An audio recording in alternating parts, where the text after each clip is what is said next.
زه تاسو ته د داود علیه السلام یو رښتیا کیسه اورم. هغوی د وختونو کې یو ښځه وه. هغې به لاس سره جامې جوړولې او بیا بازار کې به یې خرڅې کړې.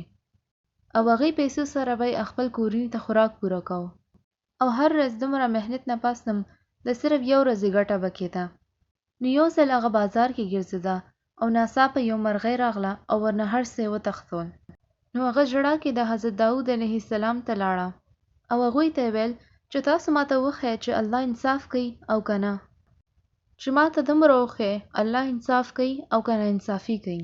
او هغې هر څه داود علیه السلام ته وویل چې څنګه هغې جامې جوړولې او خپل کورني لپاره یې ګټه یې کوله. او څنګه ناڅاپه یو مرغۍ راله او ورنه هغه تیله یې ویړله کوم کې چې د هغې ستن تار او د کار ټول سامان و. او اوس ما سره هیڅ هم نشته چې خپل ماشومانو ته خوراک پوره کړم. نو اوس ماته وښیئ چې الله د څنګه انصاف کولو والا دی. نو کوم وخت چې ښځې دا خبره کوله هلته کې ځینې کسان راغلل او هغوی سره ډېره زیاته خزانه وه کوم چې د هغوی حضرت داود علیه السلام مخکې کېښېده. او بیا هغو حضرت داود علیه السلام ته ویل چې موږ د ستاسو لپاره راوړې ده چې چاته هم صدقه کوئ څنګه چې ستاسو خوښه وي. نو داود علیه السلام هغوی ته تپوس وکړو چې تاسو د دومره خزانه اخیستې دلته ولې راغلی او ستاسو څه کیسه ده. نو هغوی ویل چې موږ د نن سهار خپل په سفر روان شوي یو. موږ په دې خوا تېرېدو او د ناڅاپه یو غټ طوفان راغی او هغې طوفان زموږ د کښتۍ پرده وشلوله. نو موږ الله ته دعا وکړه چې هغه موږ له وساتي. نو موږ سره چې د کښتۍ کې څومره هم خزانه او دولت دی موږ په هغې لارې کې به صدقه کړو. نو هغه وخت د اسمان کې یو مرغۍ راغله او هغې سره یو تیله وه کوم کې د ستن تار او د جامې ګنډلو ټول سامان و.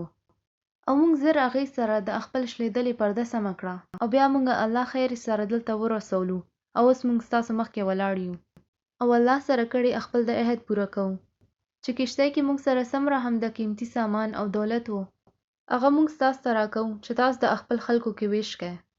نو داود علیه السلام هغې ښځې ته وکتو او ورته ویل چې اوس وښیه الله انصاف کوي او که نه کوي. داود علیه السلام هغه ټوله خزانه هغې ښځې ته ورکړه. نو الله هغوی ته هم ګوري چې کوم ځمکې کې وي اسمان کې وي او اوبه کې وي.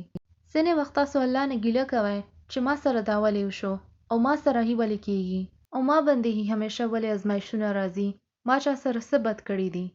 او دا رښتیا دی چې ځینې وخت موږ نه څه شیان نه برداشت کېږي او هغه ازمایش او تکلیف ډېر لوی وي. خو الله قرآن کې وایي چې یو تدبیر د انسان وي او یو تدبیر د زما وي خو زه بهتره تدبیر کولو والا یم.